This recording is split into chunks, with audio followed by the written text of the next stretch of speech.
outstanding. So let's introduce our other members of the Flow leadership team. Anton. Hi, everyone. My name is Anton Hasberg. I'm a mechanical engineer with Central Nebraska Public Power and Irrigation District. I'm sorry, Haley. Katie. Thanks. Hey, everyone. I'm Katie Rain. I'm a regulatory specialist with HDR. Yassi. And my name is Yassi Saba. I'm an electrical engineer with Burns and McDonnell.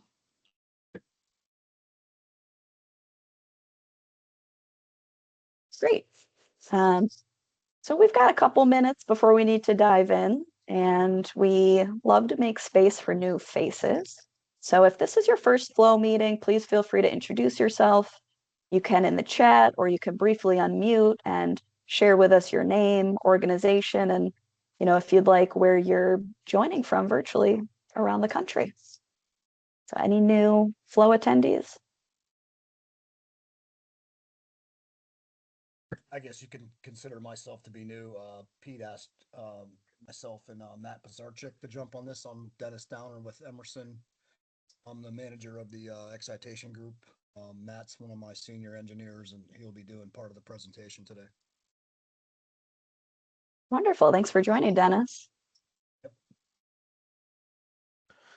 I'm also new. My name's Trevor Fenoff. I'm an entry-level water resources engineer with Gomez & Sullivan Engineers out of New Hampshire. Fantastic. Welcome, Trevor. I am also, my name is Justina Longoria. I am a plant planner for Cabin Creek with Xcel Energy.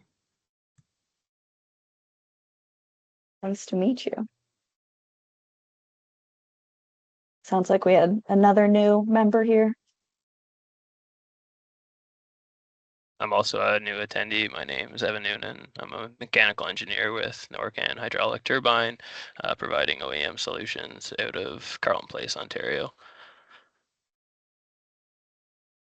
Thanks, Evan. Lots of new faces today. Anyone else? I'm new. My name is Lance Beckman. I'm the Chief Dam Safety Engineer for Arkansas Electric Cooperative. Very nice. Nice to meet you, Lance. This is my first time here.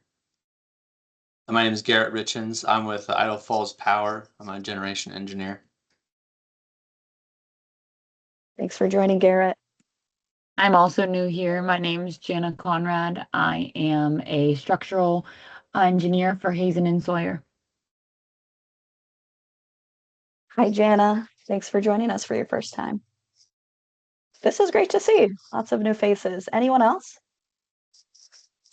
I've attended, I think, one of these in the past, but relatively new. My name is Morgan. I work for a firm called Kearns and West. We focus on stakeholder engagement and negotiation across hydropower and other renewable energies.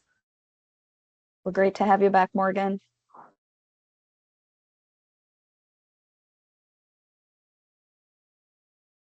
All right, I think we covered everyone new, so we've got a great group here, and I think we can move on to a few announcements.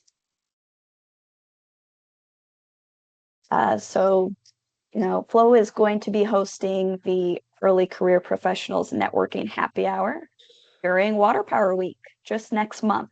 And this is one that we're always very excited about. The event is exclusively sponsored by Troutman Pepper and Locke, and we'll be gathering at Busboys and Poets at 450 K Street. It's only a few minutes walk from the Waterpower Week Conference Hotel. It will be a ticketed event, and it's targeted towards those who are new to the water power industry or are under 40 years old. And we're happy to make any age exceptions for those who are new to the industry and over 40 years old. Our goal here is simple. We want to bring peers together, build relationships, have a few drinks, eat some food, and maybe play a little trivia. So make sure you grab your ticket if you're attending Waterpower Week. When you go into the registration, you just add on during checkout. And I think I just saw Kelly drop the link in the chat. And we will be giving out some prizes. Maybe you get a flow hat. I know I love wearing mine, so make sure you come hang out with us and get yourself a hat. Moving on to the Rising Star Award. Our applications are opening soon. During Waterpower Week, we will be opening the applications for the 2026 Rising Star Award. They will open on Wednesday, March 11th. We do have an applicant guide, which has more information, and that'll be available around the time of the application opening. Applications will then close on June 1st. So make sure you keep an eye out if you or anyone you work with may be a good fit. We also have the Midwest Regional Conference coming up in Green Bay, Wisconsin. Flo will be hosting a networking lunch at the MHUG and NHA Midwest Regional meeting on Tuesday, April 28th. So this will be a great opportunity to connect with your peers from across the region, expand your professional network, and engage with others building careers in water power. For those interested in industry tours, we're offering limited seats for Flow participants to join an earlier facility tour alongside the hydropower collegiate competition students. It's a unique career development opportunity, and it'll let you see facilities through both a technical and educational lens. Engage with students who are entering the industry and reflect on your own personal growth. And importantly, we are coordinating the schedule so Flow participants can attend the tour and still make it back to the hotel in time for the networking lunch. A couple other reminders here. Flow participants are eligible for 50% off registration for NHA events and the Hydropower Systems Principal Training. This is a great way to access high-value professional development with a very nice discount. One last quick announcement, our March Flow meeting will be held on March 18th, and it's a bit different from our usual format. We're going to be hosting a special 1 hour and 15-minute workshop. It starts with a trainer-led session on writing for non-technical audiences. This workshop is designed to help you communicate technical ideas, whether that's hydropower operations, policy, or project work, to audiences such as regulators, community members, policymakers, or colleagues who do not have a technical background. This is a very valuable skill, no matter what part of the industry you work in. And after the workshop, the Flow leadership team will stay on the line for 15 minutes to answer any questions about the Flow Rising Star Award. This will be similar to last year's Rising Star office hours. And if you're considering applying or even just curious about the project, we really encourage you to join us for that portion of the meeting. With that said, let's talk a bit about today's topic. Electrical controls, especially governors and exciters, are some of the most critical systems in a hydropower facility, but they're also some of the least understood, especially for those who do not work day-to-day in operations. Today's session is meant to be a true 101 level introduction, building on last year's Hydropower Anatomy 101 conversation. We'll focus on where these systems fit within the hydropower facility, what they do, and why they matter, particularly as recent storms have highlighted the importance of fast responding, reliable generation. We're excited to learn from two experts who work hands-on with these systems every day. I am happy to introduce our first speaker, Pete Wallace from Emerson, who will kick off today's Electrical Controls 101 discussion. Pete, I'll turn it over to you. Thanks. Oops, I'll share my screen.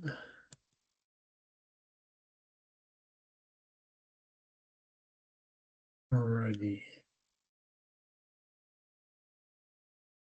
Make sure that everyone can see it. It's all right, get that. Alrighty. Thanks for joining, everyone. I'm Pete Wallace. I have been with Emerson now for about 10 years and entered the hydro industry long ago than I care to admit to. I was born in New Zealand and actually did my education in New Zealand back in the late 80s, early 90s.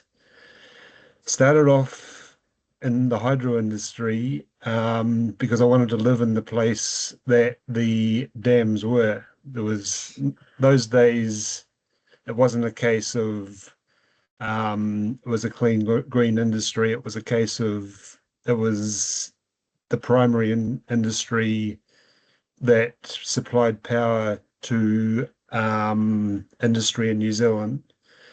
And we basically had to it was there was none of this clean green in those days. I remember my roommate was one of the first environmental engineers who was employed by the company we were working for, the Electricity Corporation in New Zealand, and he was employee one for the environmental side of the industry. Back in about 98, I came to the States and worked for a large OEM, Voith Hydro, for a number of years, then came across to Emerson in 2015. Outside of hydro, my interests are mainly spending time with my family and bringing up a 13-year-old.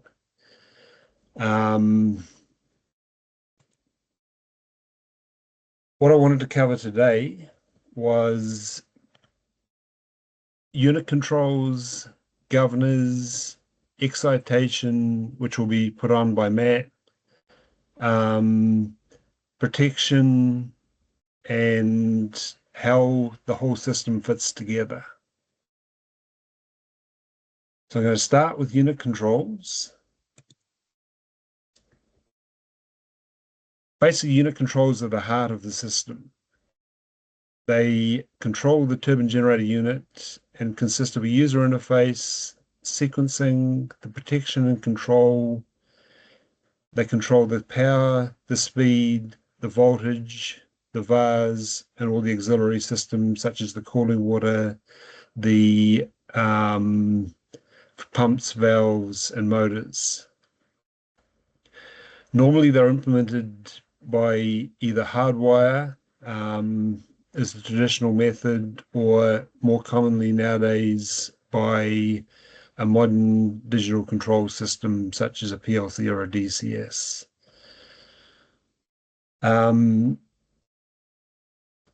The common theme of a unit control system is to create a safe operation of the unit.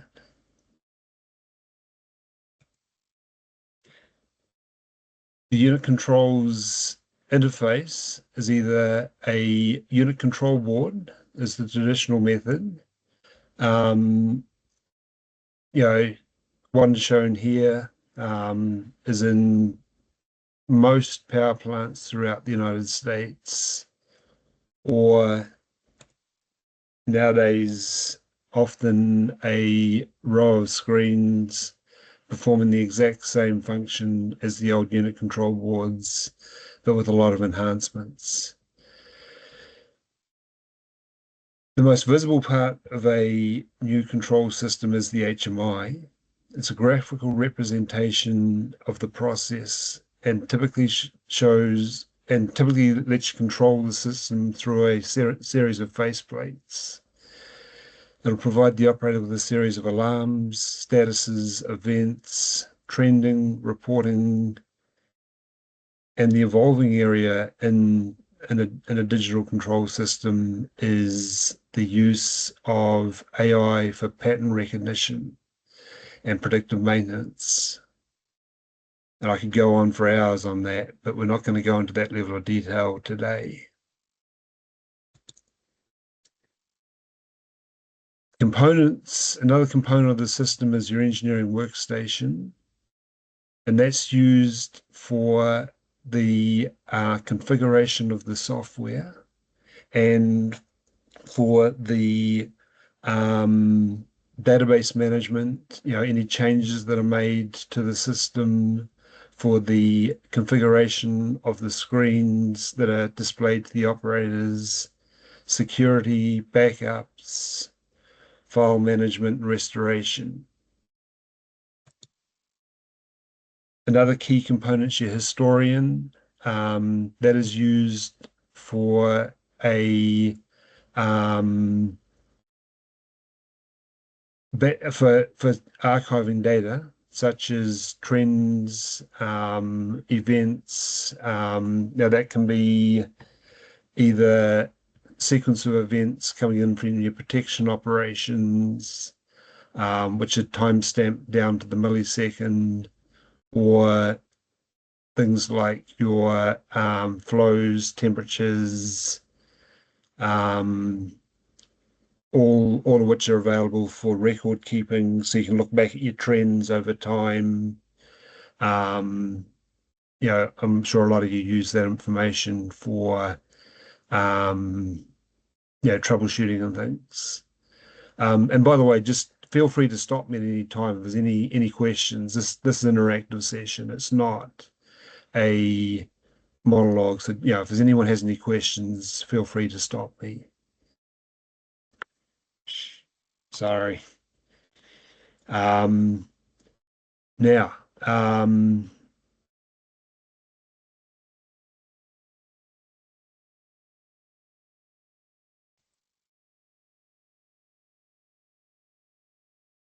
in terms of sequencing, the heart of your unit controls is your sequencer. Your sequencer is what controls the turbine generator unit, and it is. I wonder if I shouldn't. I can't see the chat, so if anyone wants to say something, just let me know, because I can't see the chat with the way I've got the screen set up. But the sequencer is what controls the auxiliaries and the starting and stopping of the turbine. So its purpose is to do things like start the turbine, start the governor, start the exciter, start the synchronizer, which would cause the unit to be synchronized and brought online. We'll go into what the governor does once it gets online and what the exciter does when it gets online in the next as we get into the presentation.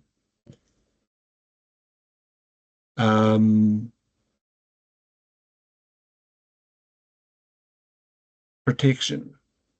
There's two basic forms of protection in your system. There's the mechanical protection, which is things like your overspeed protection, and there is your electrical protection, which is there to protect the unit from electrical faults. Your mechanical protection is things like your flows, your temperature monitoring, your vibration, your mechanical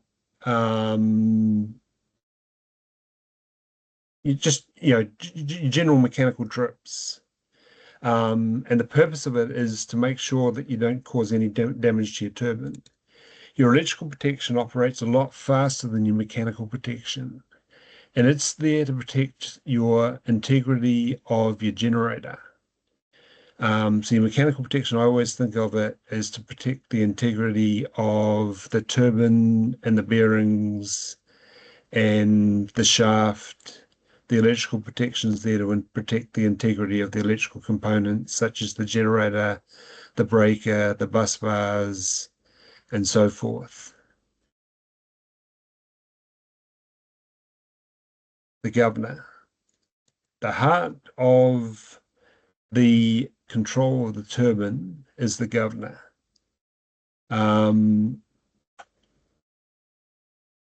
The governor is a PID controller, and it controls the speed of the turbine and the power output of the turbine, which it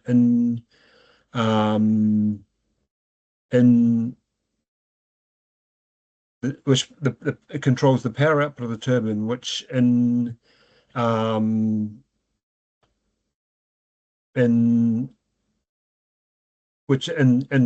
sequence controls the speed of the turbine.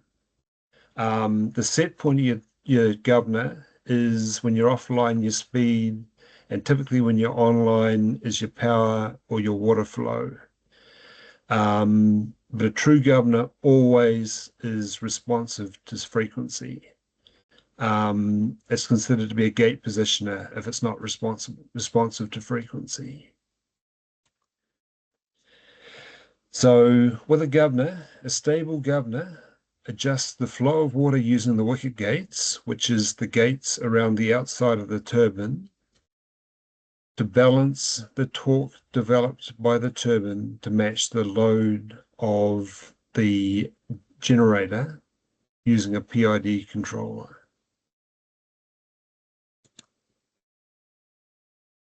The key parameter for a governor is water. And you've got to think of water as like a steam train. The ultimate speed which the wicket gates can move at, which we saw in the previous slide, is controlled by the flow of oil to the servo motors, which is regulated by the stop nuts or the orifices from the governor hydraulic power unit skid, the HPU skid. If the gates move too fast, you risk exploding your penstock or over torquing the shaft of your unit. If they move too slow, you risk runaway of your unit. Alternatively, if you open them too fast, you risk creating a vacuum in your penstock, which will suck the penstock closed like a straw when you suck on it too hard. And once again, you may over torque your shaft and cause a snapped shaft.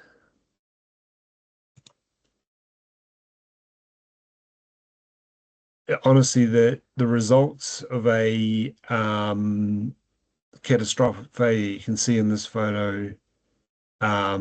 It's literally it's one of the most severe incidences of anything that can go wrong.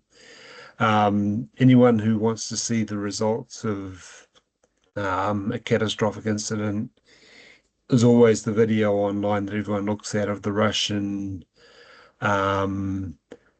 snapping of the head cover back about 5 or 10 years ago. The changing of your speed of your wicket gates is determined by your turbine OEM, and us as governor manufacturers, we never change the speed of wicket gates without the authority of the turbine OEM giving us a new transient study. And that's transient study is always done by using the water time constant, which is the speed of the acceleration of the water, and the mechanical time constant, which is the time constant of the unit. If you get those wrong, your governor will oscillate and will also affect you in the load rejection case. Now, The gains of a governor are affected by your PID gains. You tune your governor to a critically damped response. So you want an overshoot, an undershoot, and then your governor to come in to a stable response. If you ever find that your governor doesn't come in like that, it needs to be tuned. If it doesn't, if it is not responsive enough, it needs to be made more responsive. And you'll get better performance out of your governor. You'll synchronize faster. Too responsive. In other words, too many overshoots. And once again, you'll be slow in your synchronizing. When you're online, too responsive will destabilize the system. I'm going to pass over to you, Matt, and let you take over for excitation. Then I'll finish off with a couple of slides. And any questions? Okay, sounds good, Pete. Thanks for that. I'll turn it back over to you a little bit before 3:45, I guess, to keep it on schedule. But I'm going to go ahead and share my screen now.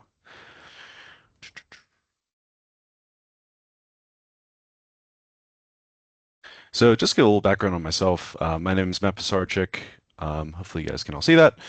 I've been an applications engineer for Emerson for about 3 years now, but I've been working on the excitation system, our Ovation excitation system product for almost 7 years altogether. And I'm out of our office here in Pittsburgh. So dovetailing off of what Pete was talking about, his system is the governor controls, which controls the water flow through the turbine and the amount of torque that we're applying to the unit. The system of excitation is a process control that's happening in parallel with that, which is regulating the terminal voltage of the generator. So to give some basics, we have our prime mover, that's Pete's system, being controlled by the governor controls. And that's spinning this giant rotor in order to spin a magnetic field that is connected to the grid. And the more torque that is being applied to that magnetic field against the stator is how many megawatts basically you're producing with your unit, if you're not familiar with the electrical engineering side of things. So the process control that's happening in the excitation system is regulating generator terminal voltage. So we're matching the generator voltage of the grid to the output of the unit itself. How we do that is the excitation system will increase the amount of current flowing through the field windings. That's that pink control loop you see in the inside of our diagram here. Our field, our rotor, we're controlling the current that flows through that, and the more current that you put through the field windings is going to increase your terminal voltage of the generator. As field current decreases, you're going to drop terminal voltage as well. So the process control that we're controlling here, we have our set point for generator terminal voltage, depending on where we want that to be with respect to the grid. And then our process control is going to be manipulating our field current to meet that terminal voltage set point. If you have a little bit of electrical engineering power plant background as well, you may know that increasing terminal voltage means increasing your reactive power on the output with respect to the unit. So you're pushing megavars out of the power plant, and if you reduce your terminal voltage, you begin absorbing reactive power. In other words, you have your unit will see a negative megavars coming in.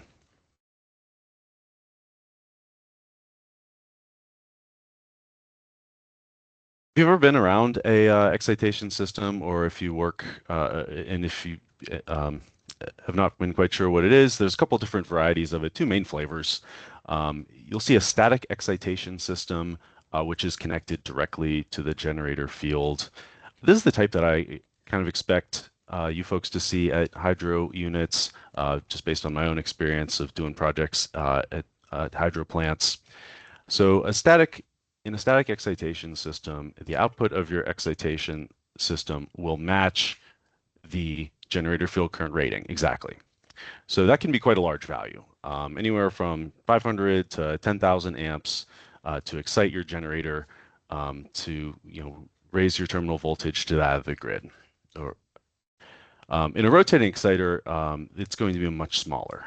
In this type of system, your voltage regulator or your excitation system excites an AC generator, which power is rectified in a diode wheel on the rotor, sending DC current straight to the generator field. So you can think of that as we're just stepping up our current coming from the excitation system to the rotor, and what that allows is for a much smaller excitation system power rating.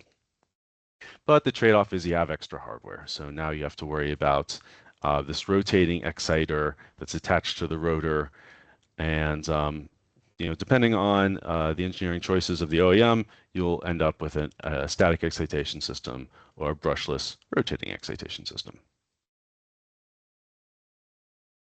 It's important to note that no matter which type you have, the process is exactly the same.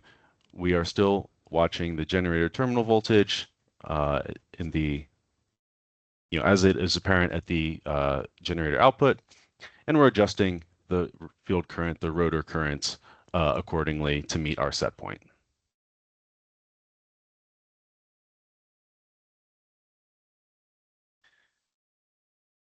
Terminology-wise, you'll also see the excitation system referred to as the automatic voltage regulator, or the AVR. You hear all these terms floating around. AVR is really easy because that tells you what the system does. We are regulating terminal voltage automatically. So we're getting feedback from the potential transformers on the output of the generator and adjusting our rotor current based on that.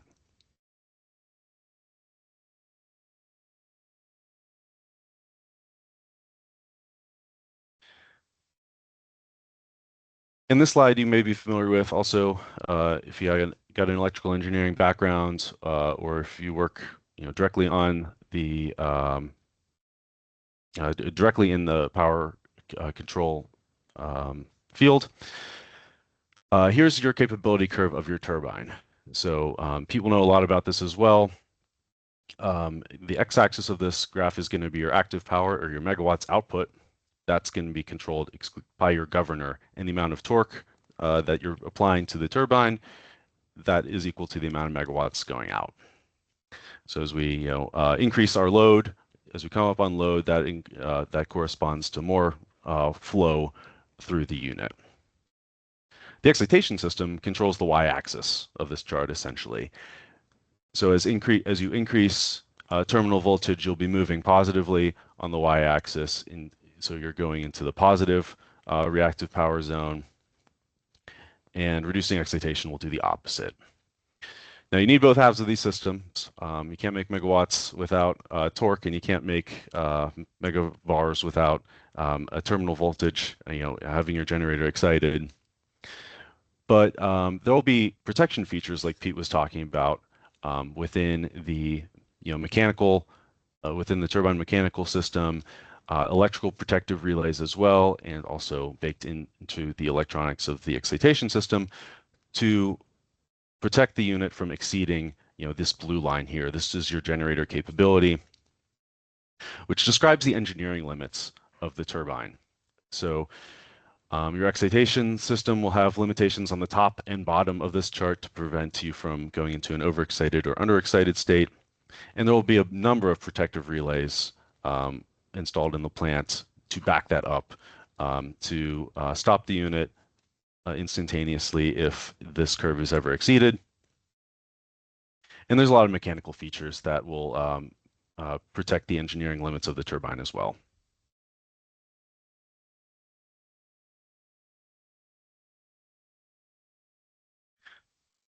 I guess to kind of round things out, we can talk briefly about the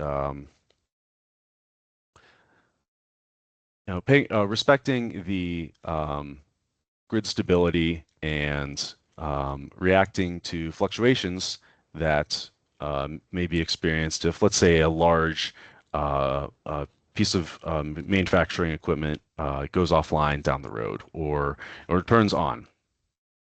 So NERC, the North American Electrical Reliability Corporation, I think I got that right, defines a lot of boundaries and guidelines, well, not guidelines, the rules for voltage limits, frequency limits, to coordinate almost everyone in the country and make sure that there are regions where the unit will stay active if there is a frequency or voltage disturbance, and where it's okay to trip at.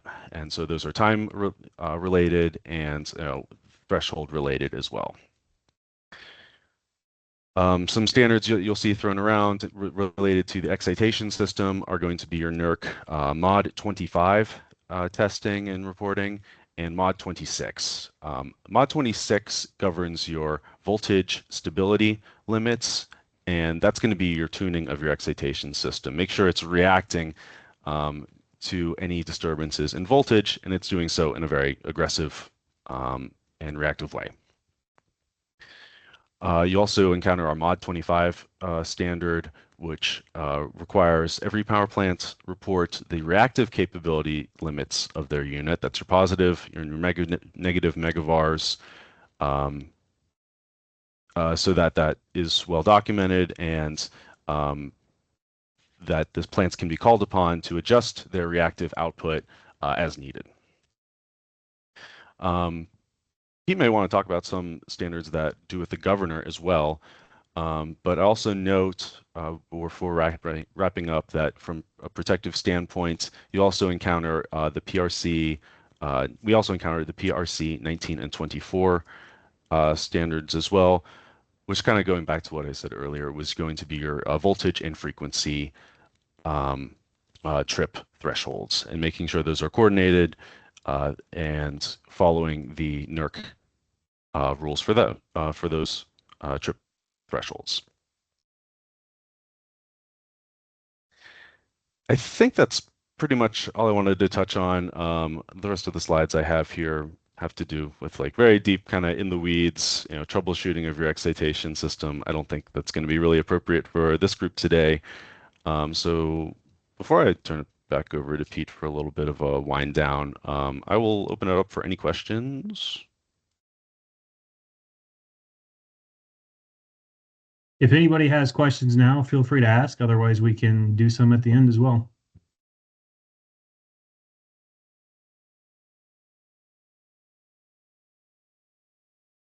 I'd say you're good to turn it over, Matt. Okie dokie. Thanks, everyone.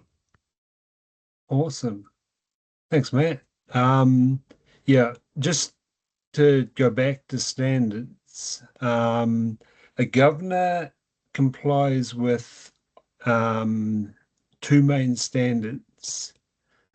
IEEE 1207 is the guide for the I don't remember the exact title, but it's the guide for governors, and IEEE 125 is the standard which a governor has to respond to.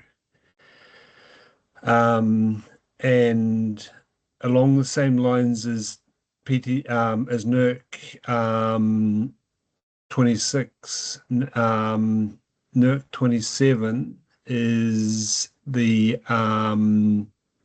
standard that a governor must respond to, and within 6 weeks of a governor being changed out, a new governor model has to be submitted and confirmed with the balancing authority to the new standard.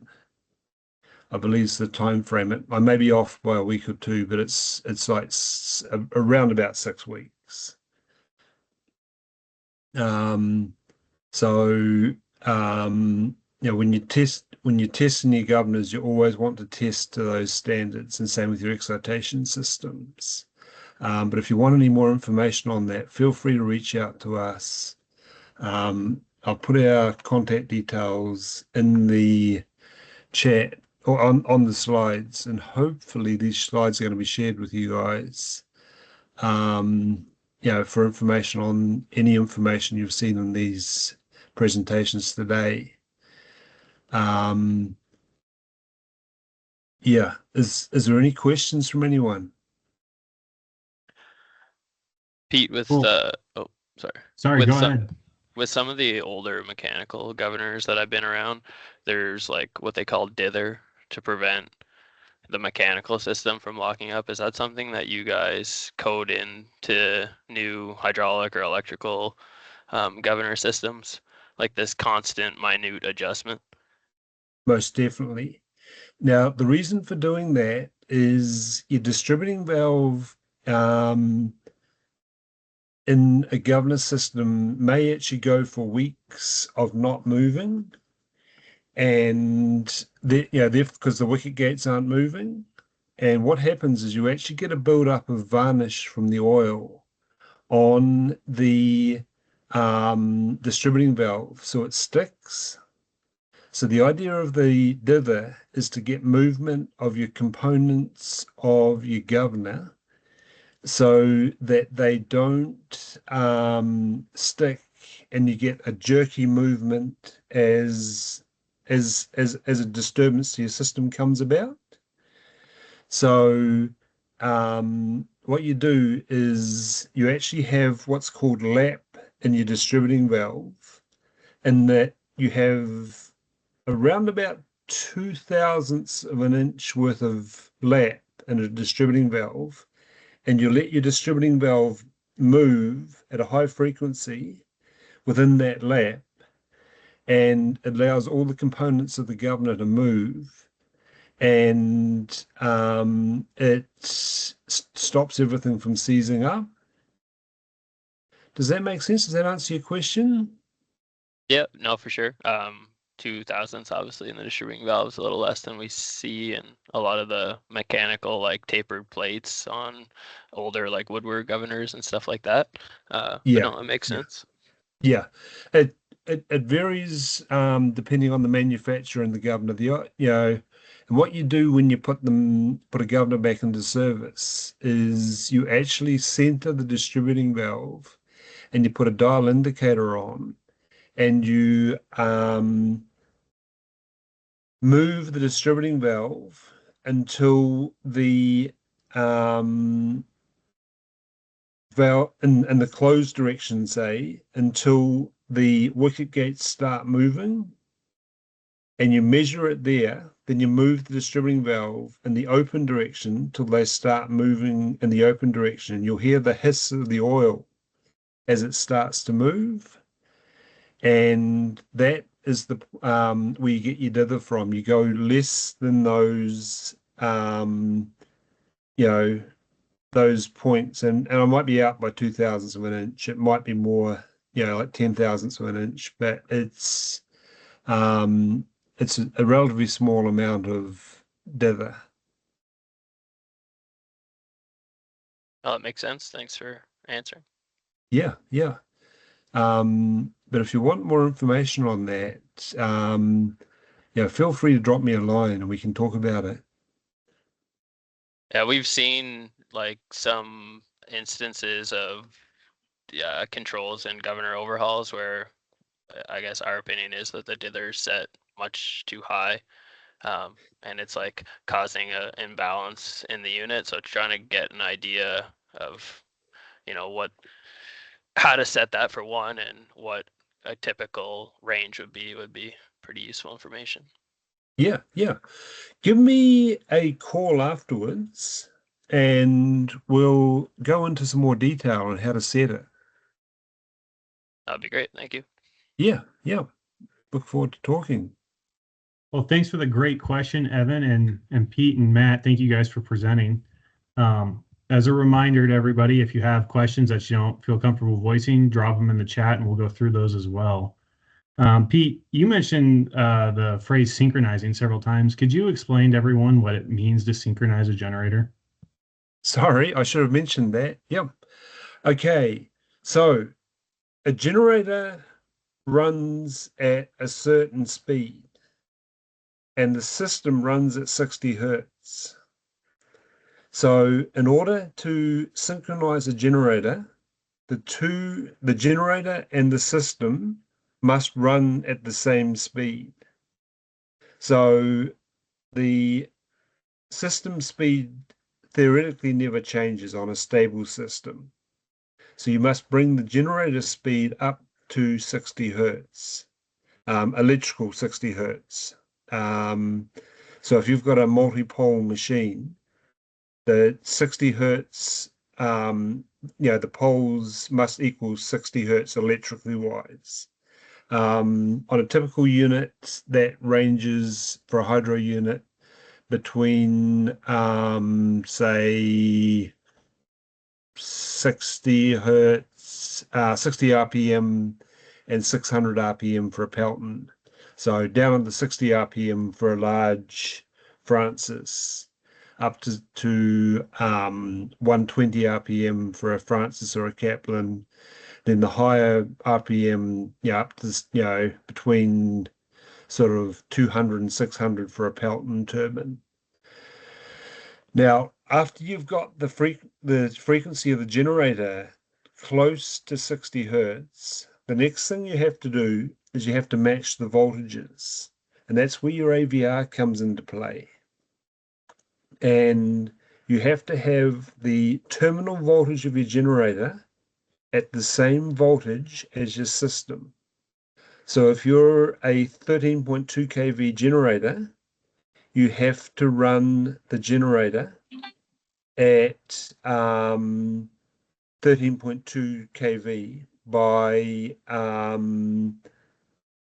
raising and lowering the field current to reach your 13.2 kV. Once you have those sets, and that's done with a synchronizer, either automatically synchronizing or with an auto synchronizer, which is the common method, or manually raising and lowering the field by manual synchronizing. Now, once you've got the voltage correct, your next step is to get the phase in phase for the generator. So you've got the generator and the system running at approximately the same speed, and you think of it as a clock. You want to get the generator to come in at the same phase at 12 o'clock. So they're rotating around as the generator and the system, the sine waves line up to 12 o'clock. You close your breaker. And the idea is you want to close it slightly fast because that puts positive megawatts onto your system. And that's why you see an operator, a good operator, or an auto synchronizer closing at 12 o'clock with the clock going slightly fast. Does that make sense? Yes, that makes sense. Can you briefly tell everyone what would happen if an operator closed a breaker while they were, say, at 6 o'clock on a sync scope? You clean your pants out. I've seen it happen. Essentially, you do a lot of damage. The rotor of a generator is a big magnet, and the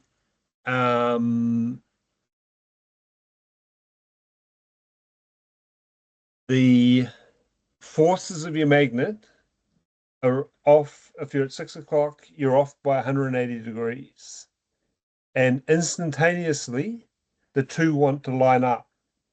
So you have a sine wave and a cosine wave. They want to come back into synchronism. So instantaneously, the generator poles want to rotate by 180 degrees. So the forces of your generator, this is for a synchronous generator, not an asynchronous generator, by the way, because there is asynchronous generators out there. For a synchronous generator, you risk damaging your stator windings and your rotor windings because they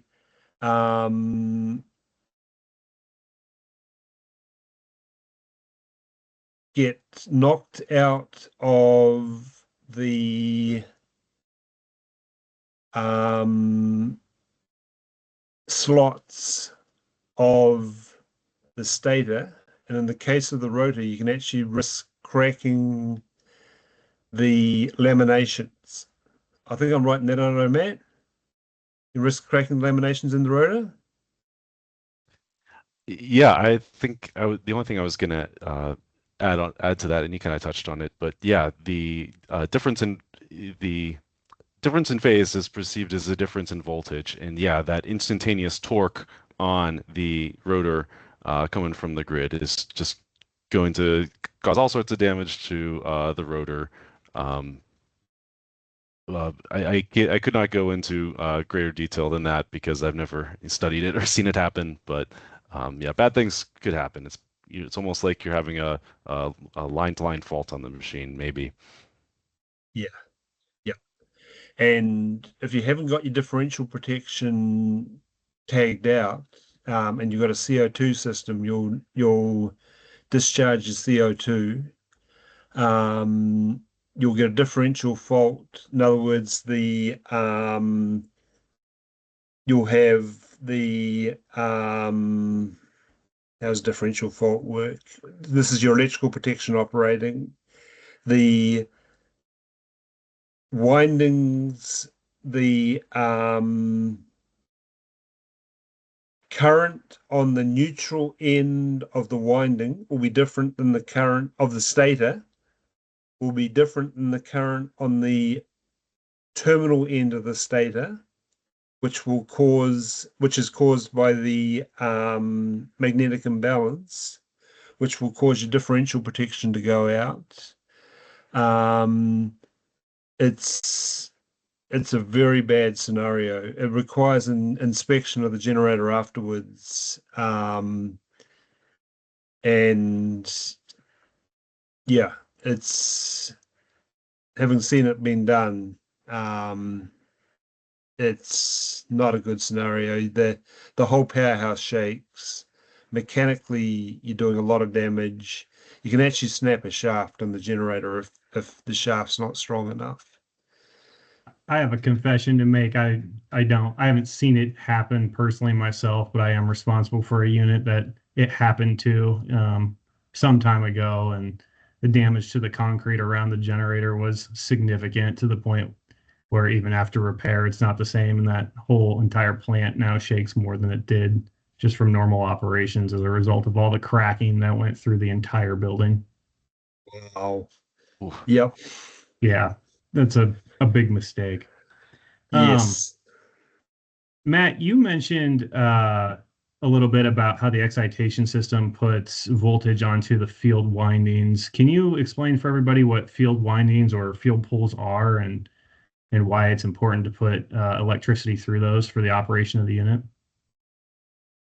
Yeah. So what we're trying to accomplish with our excitation system is to create a big electromagnet. And so we wrap a lot of turns of wire around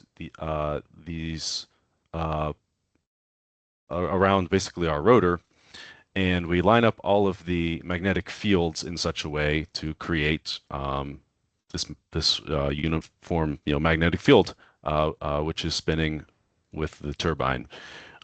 So with greater output of your excitation system, you're making that magnetic field more powerful, essentially. I don't know if I can do a better job of explaining it without having a lot of pictures in front of me, so I think I'm going to stop there rather than keep sputtering. No, No, that's perfect. The main thing I wanted you to hit is the difference between like permanent magnets and electromagnets. So thank you. Um, you also talked about AVR. Can you maybe just mention quickly some scenarios in which operators may not want to use AVR if there's things such as like field current mode that may work better in specific scenarios? Yeah, to be quite honest, I have never seen plants run in field current regulation mode unless they don't have access to a terminal voltage anymore. For example, if your potential transformer fuses go out, then you're not going to be able to read terminal voltage, and therefore you can't operate in voltage control. But however, yeah, every excitation system is going to be able to, lock onto a field current set point and keep running in that way. And NERC has a lot of regulations to make sure that people are running in voltage control. So I've not personally run across a case where there's been where a unit has been granted an exception to that running an automatic basically rule. But I can imagine with smaller units or units that aren't, governed under NERC control, you can kind of do whatever you want. And if their operators are more comfortable operating in field current control, or there's some other, or if maybe it would make sense if you're in like an islanded system, sure, I don't see why not. No, that's exactly right. I think I've only seen it once, and there was some weird radial stuff going on at that point in time. Just to Um, touch really quick on the out of phase sync, like or trying to attempt to sync out of phase. I had an operator explain it once pretty well that kind of stuck, but he explained it as like you're basically producing positive voltage if you're 180 degrees out where the grid wants negative, and it causes this like instantaneous short circuit because you're matched to the rotor, and it causes like 2 times the system voltage. So essentially like the stator is trying to stop the rotor instantly, where you have all of this mechanical rotating inertia in the rest of the system, and it causes ultimate failure. But just like very high level of what it's actually trying to happen if you sync out of phase like that 180 degrees out. I I sincerely hope that no one here ever sees it happen. You will have a bad day if you do. I think we have time for one more question really quickly. There's one in the chat from Faith. Can you please talk briefly about modernizing much older generators, governors, etc., and the new maintenance for upgrading to digital systems over mechanical? Will these systems need to be upgraded more often now with software or other additional components? And how does it differ to typical older maintenance activities? Okay, that's quite a mouthful. Now, both have their advantages. I'm going to talk first about governance. The old Woodward governance were great pieces of modern marvels, basically. They, as long as you maintain them, they'll last forever. A Woodward gate shaft governor or cabinet actuator governor, they've been around. I was at a plant in Estes Park last week before last, and the governors were 1951. And they were still in perfect condition. They were cabinet actuator governors, and they were responding perfectly. There was nothing wrong with them. They asked me what we should do with them. I said, keep them. Just a quick time check here, Pete. So we're at 4 o'clock, meeting end time. Is there any way to answer that question quickly, or maybe drop it in the chat here if it's going to be longer to Faith here who asked the question? Yeah. There's another option, Faith. Could I call you?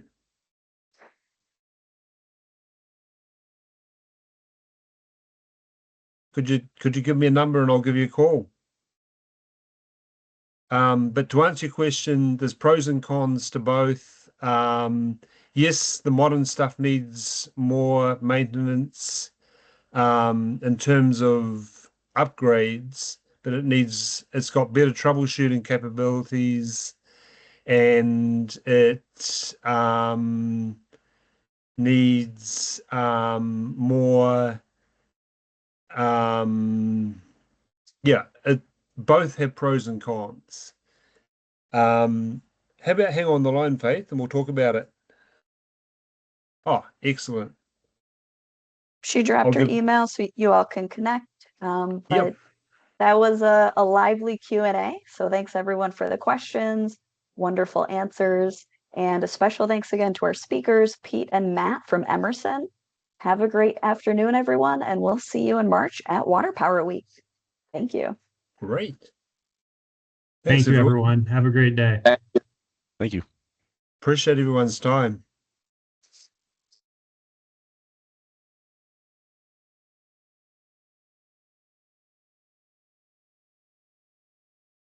Great. Thanks, Pete. Thanks, everyone. We'll connect online. Yep. Sounds good. All right. Thanks. Bye.